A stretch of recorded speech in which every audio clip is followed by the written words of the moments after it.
नमस्कार, हिमाचल न्यूज में आपका बहुत बहुत स्वागत है। चलिए शुरू करते हैं आज की 10 फटाफट बड़ी खबरों से। हिमाचल सरकार देगी कूपन, 10,000 मेधावी ले सकेंगे पसंद का इलेक्ट्रॉनिक गैजेट। हिमाचल प्रदेश के स्कूली छात्रों को 10,000 मेधावी इस बार अपनी पसंद का कोई भी एक इलेक्ट्रॉनिक गैजेट ले सकेंगे। 10वीं 12वीं कॉलेजों के मेधावियों को पुरस्कृत करने की योजना में राज्य सरकार बदलाव करने जा रही है। चयनित दुकानों में से 15 से 18,000 रुपए तक के पसंदीदा गैजेट लेने की मेधावियों को कूपन दिए जाएंगे। कौन कौन से गैजेट योजना में शामिल होंगे, इस पर उच्च शिक्षा निदेशालय विचार कर रहा है। राज्य इलेक्ट्रॉनिक्स कॉर्पोरेशन के माध्यम से गैजेट्स की कॉन्फ़िगरेशन तय करवाई जाएगी। कांग्रेस सरकार घोटालों को नए कीर्तिमान स्थापित कर रही है, भाजपा विधायक सुधीर शर्मा ने बोला हमला।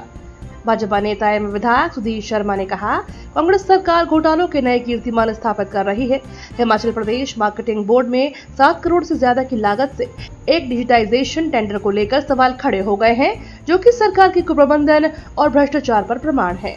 उन्होंने कहा कि मार्केटिंग बोर्ड के एमडी इस टेंडर को दोबारा से करने के बाद फाइल पर लिखते रहे, लेकिन कृषि सचिव एवं चेयरमैन मार्केटिंग बोर्ड ने टेंडर अवार्ड कर दिया। अवार्ड करने का फैसला भी टेंडर कमेटी के कई सदस्यों और अध्यक्ष की अनुपस्थिति में हुआ। यह प्रकरण एक बहुत बड़े घोटाले को अंकित करता है। हिमाचल के स्कूलों में जल्द नियुक्त होंगे 2145 नए जेबीटी और टीजीटी।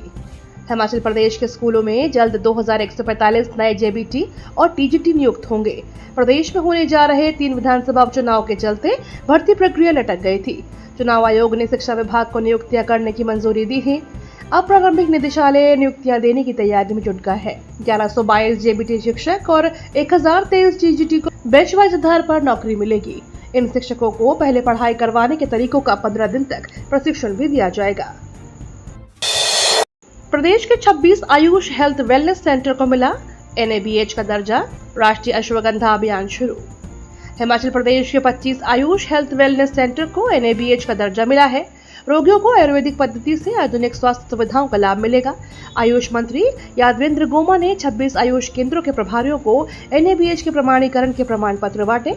उन्होंने कहा कि प्रदेश उत्कृष्ट आयुष स्वास्थ्य सेवाओं को प्रदान करने वाला पहला राज्य बना है।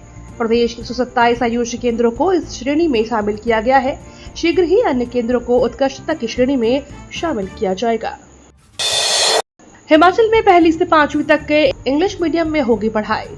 हिमाचल के सरकारी स्कूलों में अब अंग्रेजी माध्यम में पढ़ाई होगी। शैक्षणिक सत्र 2025-26 से प्रदेश के सभी प्राइमरी स्कूलों में 1 से 5 तक की पढ़ाई को अंग्रेजी माध्यम में करवाने का निर्णय लिया गया है। सरकार की मंजूरी मिलने के बाद प्रारंभिक शिक्षा निदेशालय ने स्कूल शिक्षा बोर्ड को इसके लिए किताबें अंग्रेजी माध्यम में प्रकाशित करने के आदेश जारी कर दिए हैं। प्रदेश में 10,300 प्राथमिक स्कूल हैं। अंग्रेजी माध्यम में पढ़ाने के लिए विभाग कोई अलग से भर्ती नहीं करेगा। जो शिक्षक पहले से पढ़ा रहे हैं, उन्हें ही प्रशिक्षण दिया गया है। हिमाचल में आउटसोर्स पर भर्ती होंगे 6,297 प्री प्राइमरी शिक्षक। हिमाचल प्रदेश के सरकारी स्कूलों में 6,297 प्री प्राइमरी शिक्षक आउटसोर्स पर भर्ती होंगे। राज्य इलेक्ट्रॉनिक्स कॉर्पोरेशन के माध्यम से ये भर्तियां की जाएंगी।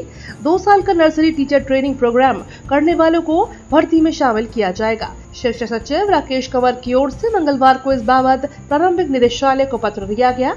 हिमाचल के 6,297 प्री प्राइमरी स्कूलों में करीब 60,000 विद्यार्थी पंजीकृत हैं। पर्यटकों को लुभाने के लिए होटलों में 50% तक की छूट। मानसून में उमस भरी गर्मी से निजात दिलवाने के लिए सैलानियों की आवाभगत की तैयारियां शुरू हो चुकी हैं। समर सीजन के बाद जुलाई माह में ठप पड़े रहे होटल कारोबार को पटरी पर लाने के लिए राज्य पर्यटन विकास निगम ने अपने होटलों में 20 से 40% छूट देने का फैसला लिया है। दूसरी तरफ पर्यटन को बढ़ावा देने के लिए राजधानी के निजी होटलों में भी पर्यटकों को ठहरने के लिए 50% छूट तक का ऑफर दे रहे हैं। इसके साथ ही टूर पैकेज पर 20% का डिस्काउंट मिलेगा। इस साल 3,000 करोड़ तक सिमट जाएगा सेब कारोबार। हिमाचल में सेब का कारोबार इस बार 3,000 करोड़ रुपए के आसपास सिमट जाएगा। सर्दियों में कम बारिश और गर्मियों में सूखे जैसी स्थिति से सेब उत्पादन में गिरावट दर्ज हुई है। बागवानी विभाग का season 2 crore 91 lakh universal carton उत्पादन का अनुमान है। अगर इसे टेलीस्कोपिक कार्टन के पैमाने से मापा जाए तो वास्तव में 2 करोड़ 33 लाख पेटियां ही मार्केट पहुंचेंगी। हालांकि इस बार का उत्पादन पिछले सीजन से ज्यादा है। हिमाचल में लगातार 2 सीजन में सेब की अर्थव्यवस्था 5,000 करोड़ सालाना कारोबार वाली रह गई है। सीएम ने बीजेपी प्रत्याशी पर कसा तंज, लोगों की मांगों को लेकर नहीं, अपने इस्तीफे के लिए दिया धरना। मुख्यमंत्री ठाकुर सुखविंदर सिंह सुक्खू हमीरपुर विधानसभा क्षेत्र के दौरे पर रहे। इस दौरान उन्होंने कांग्रेस प्रत्याशी पुष्पेंद्र वर्मा के पक्ष में चुनाव प्रचार किया।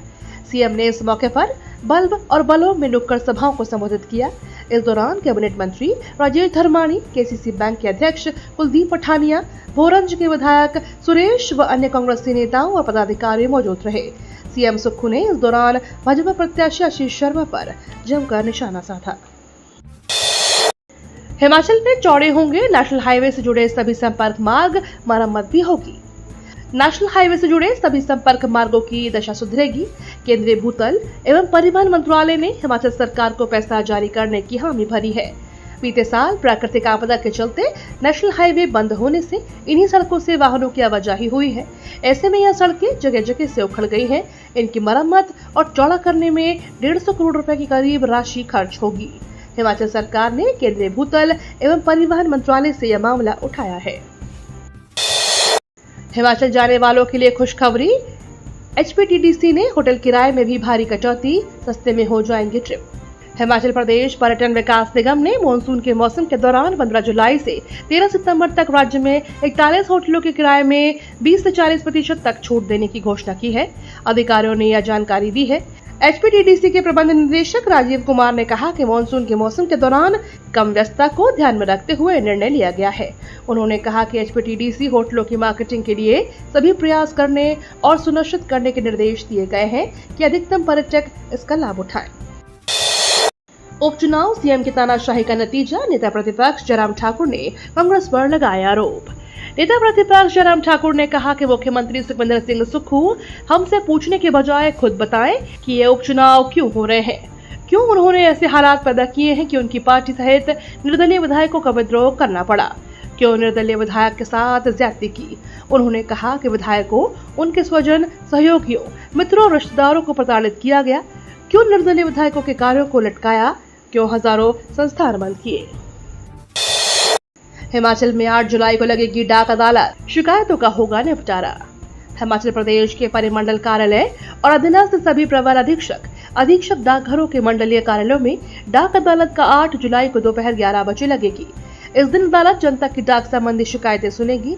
यदि कोई ऐसी शिकायत हो तो उसे सहायक पोस्ट मास्टर जनरल, जन शिकायत कार्यालय, chief post master general, Himachal Pradesh, circle Shimla 171009 अथवा संबंधित क्षेत्र के प्रवर अधीक्षक डाकघर को 5 जुलाई तक भेजना होगा। विश्व विजेता टीम सुबह 6 बजे पहुंचेगी दिल्ली, पीएम से करेंगे मुलाकात।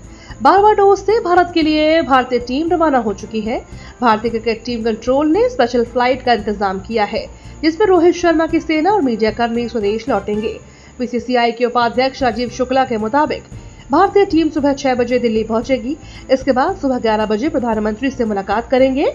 इसके बाद Rohit Sharma and company special विमान से मुंबई के लिए रवाना होगी।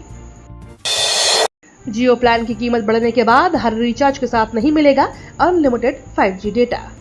टैरिफ प्लान महंगे करने के बाद टेलीकम्युनिकेशन कंपनी जियो ने अपने यूजर्स को एक और बड़ा झटका दिया है। कंपनी अब अपने सभी प्लान्स के साथ अनलिमिटेड 5G डेटा नहीं देगी। कंपनी अब सिर्फ 2 GB या उससे ऊपर का प्लान लेने वाले पर अनलिमिटेड 5G डेटा देगी। यानी अब आपको अनलिमिटेड 5G डेटा के लिए डेली 2 GB डेटा वाला प्लान खरीदना होगा। इससे नीचे के प्लान में आपको 4G डेटा मिलेगा। ये तो थी आज की 10 बड़ी खबरें। डेली खबरों से अपडेट रहने के लिए चैनल को सब्सक्राइब करना बिल्कुल ना भूलें।